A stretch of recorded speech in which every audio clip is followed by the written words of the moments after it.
Bonjour à tous et à toutes.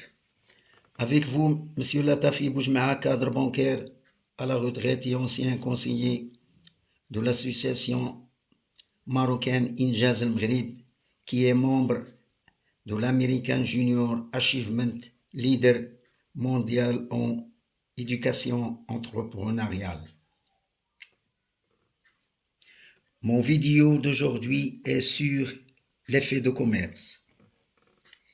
L'effet de commerce est le moteur principal de l'expansion de commerce, de services et de marchandises dans une économie. Par la lettre de change, entreprises et commerçants bénéficient de crédits puisqu'ils fixent une date d'échéance ultérieure à la livraison de produits ou services. Cependant, en cas de besoin de liquidité, ils ont la possibilité de mobiliser une partie des effets avant leur échéance auprès de leur banque par le biais de l'escompte commercial. La lettre de change est composante principale des effets de commerce. Je vais essayer de la définir pour la bien appréhender. La lettre de change est un titre de droit commercial par lequel le tireur donne mandat à son débiteur le tiré de payer à une date déterminée une somme d'argent au bénéficiaire désigné. La lettre de change dont le montant écrit en lettres et en chiffres en cas de différence vaut pour le montant en lettres.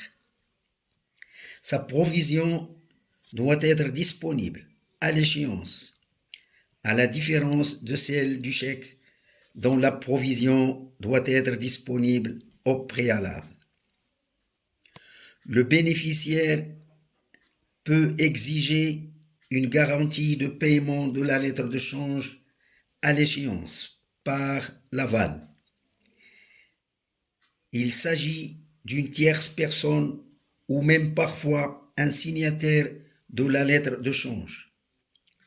L'aval est concrétisé soit sur l'endos de la lettre de change et exprimé par bon pour aval suivi de la signature du donneur ou sur une allonge acte séparé.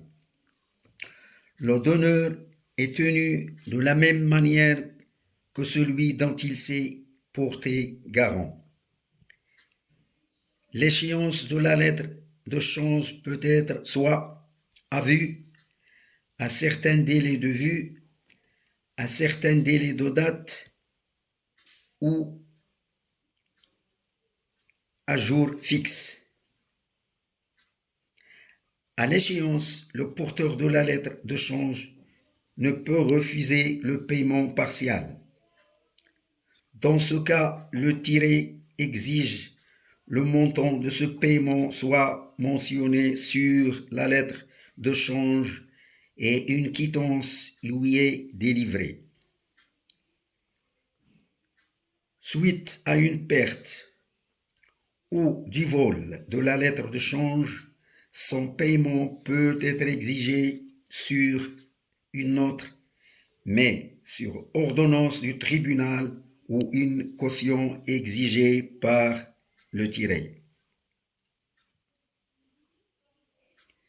Dans le cas d'un effet impayé, le porteur a le droit de poursuivre tous les endosseurs ou un seul, de même en cas de non-acceptation de la lettre de change ou le cas de liquidation judiciaire. Enfin, ce bref aperçu sur la lettre de change est terminé. Merci et à bientôt.